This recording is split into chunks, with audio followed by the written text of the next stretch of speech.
So, have you went out and bought some speakers, an amp, a DAC, maybe an all-in-one, and integrated? You set it up with these high hopes, and then you turn everything on, and it doesn't sound up to your expectations. In fact, it may even sound offensive or bad. In today's video, I'm going to do something different. I'm going to give you guys 10 reasons why your hi-fi system may sound awful.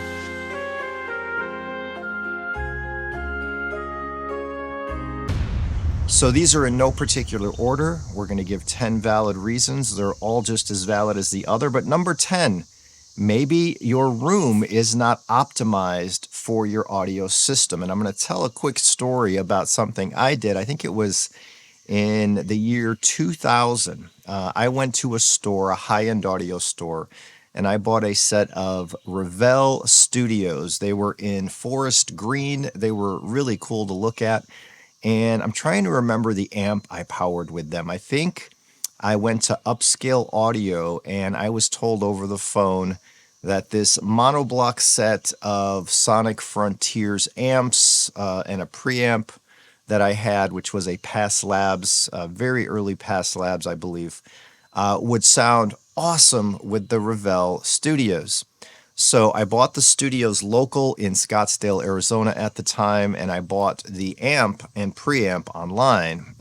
And when I put it all together, it sounded awful. First of all, the studios sounded nothing like they did in the showroom when I had them in my room, and I couldn't understand. I went back up to the dealer and I said, these have absolutely no bass. I'm not getting any bass out of them. And so at the time, he said, well, what are you using? And I said, a set of Sonic Frontiers tube monoblocks. He's like, that's your problem right there. And he said, this is what you need, and I'll even give you a special deal on it. And he walked me over to a Mark Levinson branded number, was it 383? It was an integrated amp. It looked awesome, and he gave it to me for like 40% off because it was the store demo. So I was excited. I took it home. I hooked it up to those studios. I almost said salons. That was another speaker in the time. So I got back home with the Mark Levinson integrated, hooked it up to the Revell Studios, and there was a little more bass in the lower end, but man, they got bright in the top end, and they were still thin in the mids, and I couldn't understand what was going on. And so I went back up to the dealer, and he said, here, try these AudioQuest interconnects. They're about $1,500, but if these don't blow you out of the room with added bass, then there's something else going on. So I took these knowing I couldn't afford to buy them. I plugged them in, and from my CD player to the integrated amp. And yeah, there was more bass in the lower end, but that top end was still a little shrill, a little lean. And I was just so upset that I had just invested maybe 15 grand into this system. And for me, that's a lot of money, especially back in the year 2000. So I took the interconnects back, and he said, well, what is your room like? Which should have been what he asked me the very first question. And that was what the problem was. It was my room. I had like a living room and a dining room combined, and it was open, and there was a weird nook. I can't even explain it, but no matter what speakers I put in that spot, they sounded bad. They sounded thin. They couldn't be fleshed out. There was something in the room that wasn't allowing this to happen. So one day I took those studios and I put them in a bedroom, which I thought was going to be too small. And lo and behold, everything fleshed out. I set them up in the room and I said, here you go. Here's the sound that I was expecting. So my problem at that time was the room. You can't just throw a system into any old room and try to make it fit.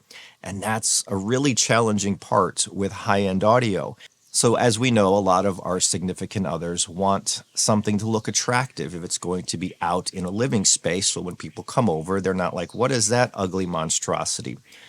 But when we put certain things into a room, especially high-end audio, if we don't get it just right, it's going to be really challenging to get great sound from oddly shaped rooms, but it can be done. Also, if you're in a room that is maybe big and the right size, it's enclosed, you should have a dedicated space that it should make these speakers sound great, but they're still sounding weird and off. You might need some kind of room treatment. Now, I like to do my room treatments naturally. I've been there and done that with the big money room treatments where they come out and they put stuff on the wall that look like paintings, but they're room treatments. They do the corners, the ceilings. I had that done once and I thought it sounded worse. So I prefer these days to do a natural room treatment. Pillows, couch, furniture, area rugs, blankets, things of that nature really help to soften up a room because without that, you can get ringing, you can get echoes, you can get a kind of just a not good sound, a sound that offenses your ears. And when you dampen the room a little bit, not over dampen it where things can sound dead, things can mellow out, get softer, have more focus. So take a look at your room first and foremost, really, because that is one of the most important pieces of the hi-fi puzzle. Let's move on to the next. Now, maybe you bought your speakers from the white van speaker scam. You know that scam where a white van pulls up and you're at a gas station and they're like, "Hey, buddy, I have some like $20,000 speakers in here. We're overstocked. I'm letting them go today for 2,500 to whoever wants to steal them from me." And he shows you these speakers in a van from a name you never heard of because they're absolute pieces of trash. I highly doubt any of you watching this ever fell for the white van speaker scam. It was attempted on me twice when I lived in Phoenix, Arizona, and I said, "Get out of here with that garbage." So this one's just kind of a funny one. Don't buy speakers from a white van if you're pumping gas at a gas station. If you do, they're not high end in any way. They're probably lower end than any low end you could buy at the store. So just for fun, I threw in make sure you don't buy those speakers from the white van speaker scam. Moving right along, maybe you have a mismatch. I talked to some people, and I've done this in the past, especially when I started out in high-end audio. I wouldn't have much money to buy gear, so I'd save up, say, $5,000 to buy a set of speakers that I really, really wanted, and I would buy those speakers, and then I wouldn't have the money to buy a proper amp or preamp or integrated amp or source for the speaker. So I would go out and spend $399 on an integrated amp to run these $5,000 speakers. And I'd say, what the heck? This doesn't sound very good. I thought spending all this money, I thought I would get a bigger improvement in the sound. But in all reality, I would have got better sound if I bought a pair of $500 speakers to pair with that $399 amp. So try to avoid mismatching. Don't get a big expensive piece and have the rest of your system be of lower tier quality. You want everything to be about equal. So in my experience, and I'm just talking from my experience, you guys can share your experience in the comments because I would love to hear it and it could be helpful for everyone else. But when I used to mismatch like that, high-end piece with low-end piece, it never would sound right. But when you have a pair of speakers, say that cost $5,000, try to power them with an amp that costs at least equal that. Try to get a high-quality source because source matters, whether it's a streamer, a turntable, a phono stage, a DAC. That all matters. A cheap streamer does not sound the same as a high-end streamer just due to the refinement that those higher dollar, well-made, better-made products bring. So try to match your equipment because a mismatch can make your system sound awful. All right, moving on. Maybe you have a situation where you're in a room or a space and you just have too much boom boom in your room. You have too much bass coming out of the speakers, and there's ways you can fix that. Maybe if you went out and bought big massive speakers and placed them in a little room, they may be overpowering the room. I did that once with a pair of Sonus Faber Amati. I think they were the Tradition models, and no, it wasn't the Tradition models. The Amati Futura, is that right? And they just they had this luscious, beautiful, warm, silky sound, but it was just too much bass for the room. And at the end of the day, that bass being overpowered can kind of put a veil over your highs and your mids, and it can make everything sound homogenized, dull, just too smooth. So if you have too much bass in your room, make sure it's not the speakers that are too big. And there's ways you can kind of tune this, and I'm sure many of you are aware. But if you're one who is not, pull those speakers away from the corners. The closer you have a speaker that is ported from the rear, and most speakers are, the closer you have them to the back or the corners of the room or even the back wall, the more boom you're going to get. Try pulling them out 3 inches at a time. Listen, 3 inches, listen, and you might find a spot where the bass just kind of mellows out and becomes one with the rest of the frequency band up to the top of the tweeter. So you don't want the bass overpowering the treble and the mids, right? Also mess with toe in. Sometimes when you toe the speakers in more towards you, the bass will smooth out as well. So if you have too much bass, pull those speakers out a bit. And if you can't pull the speakers out, you can take the port in the back. There's usually a port in the back. Stuff something in there like a towel or a dish rag or a sock or a piece of foam, and that will lower the bass energy coming out of the ports. So there are ways you can try to fix this and just mess with it until it sounds better or even fixed to your ears. So there are things you can do about too much boom boom in your room. Moving on, take a look if your system sounds good, but it could be better, and you're like, this is not what I expected. Take a look at your source, whether it's a turntable and phono stage or a streamer and a DAC. Those are very, very important. And it was just really last year that I learned just how important the source is. I mean, I knew the source was important, but I always put my money more towards the speakers and the amplification or the integrated amp, right? And I always thought of cables, DAC, phono stage as things I didn't want to soak a lot of money into. But the truth is, those are just as important as the rest of the system. When I received or purchased, I should say, the HiFi Rose RS130. It came in for review, then I purchased it because I loved it so much, and I still have it today. The finest front-end digital streaming source I've heard. To me, it makes every digital stream sound more analog, rich, beautiful, layered. It's just a beautiful streamer to look at, a beautiful streamer in build and parts quality. And even today, I haven't found a streamer that I've tested or had in that I prefer to the HiFi Rose RS130. Now, this is a $5,400 retail streamer that just streams to a DAC. And you can find them cheaper. There's sometimes you'll find deals or sales or open box items out there.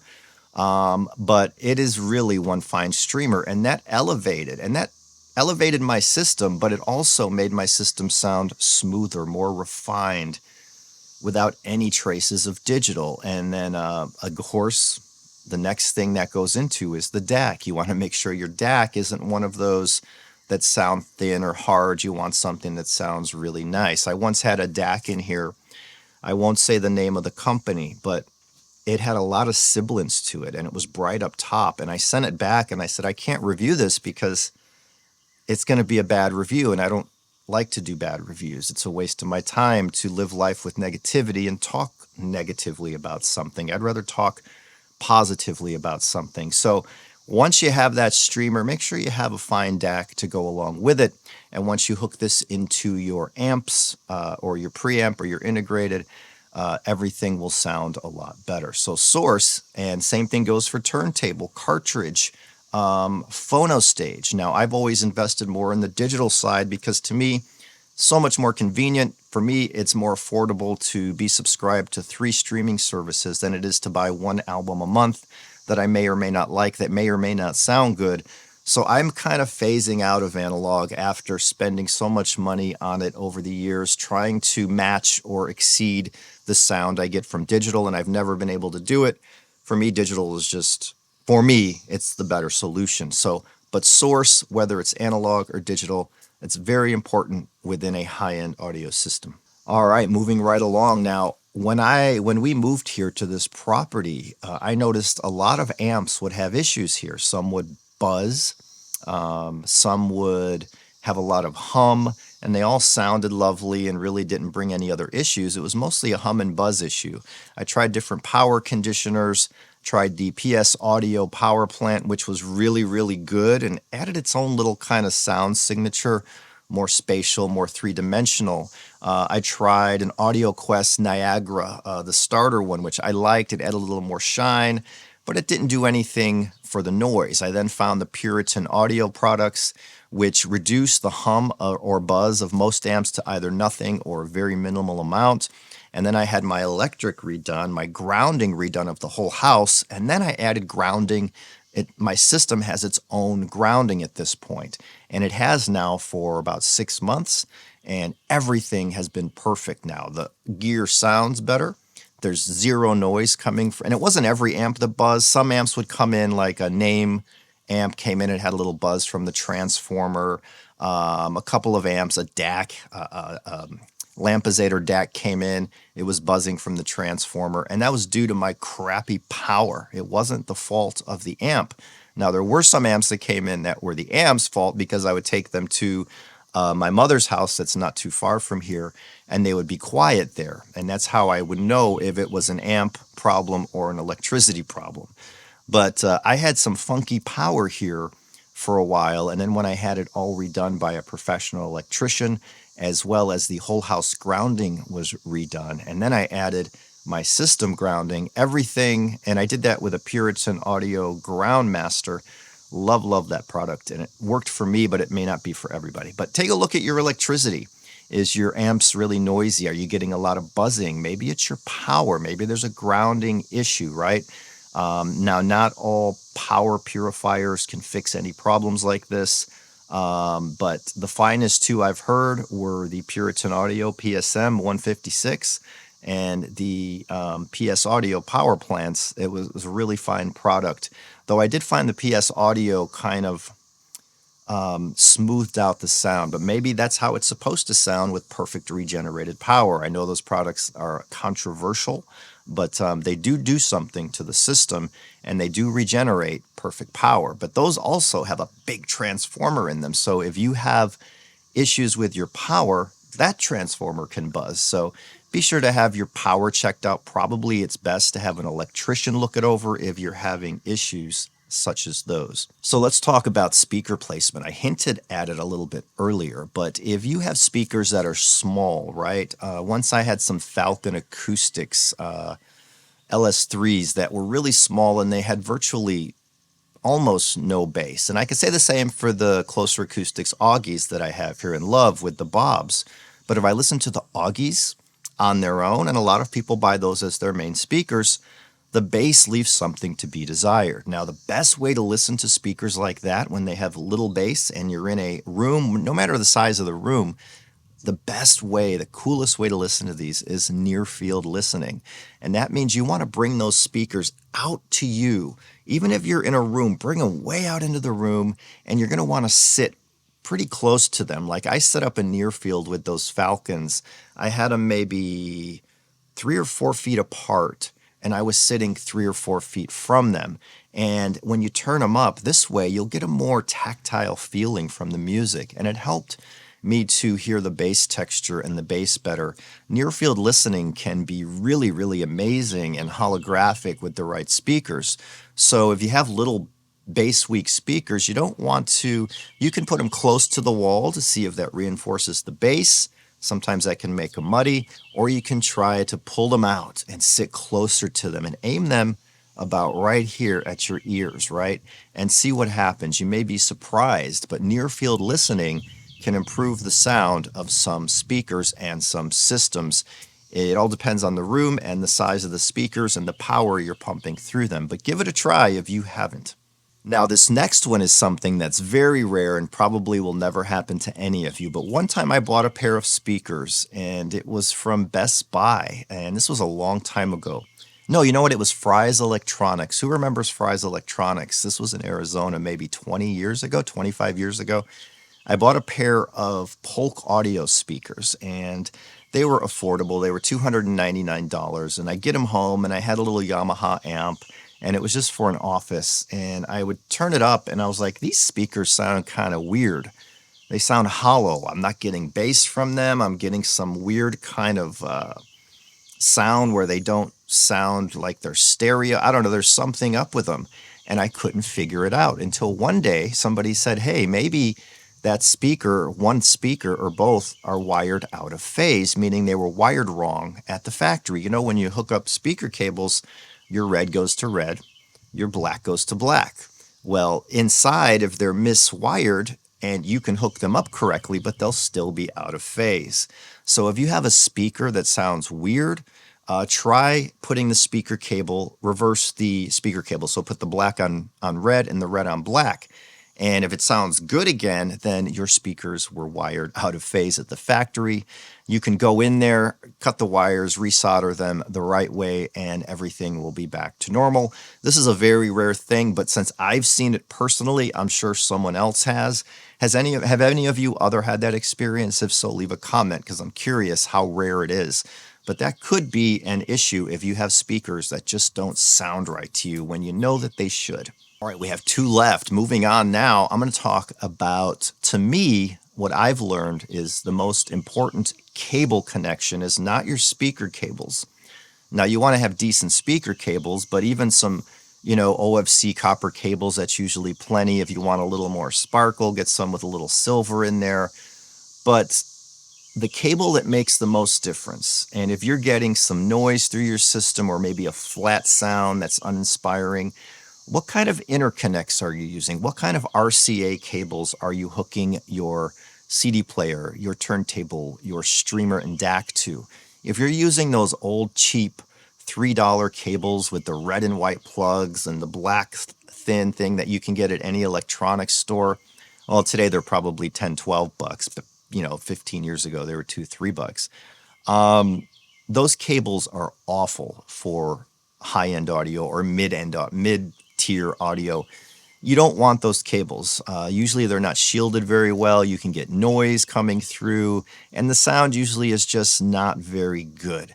At least step up to some decent interconnect cables, and you don't have to spend a lot of money. I'm not saying go buy some Nordost $5,000 cables, but spend $100 or $200 on a set of decent interconnects to hook up your gear from your source gear to your amp, and you might be amazed at the differences. Earlier I spoke of that dealer who gave me those Audio Quest interconnects that were $1,500, and holy cow, they really did bring a different sound and enhance that bass for me in that room, and that's what a good interconnect can do.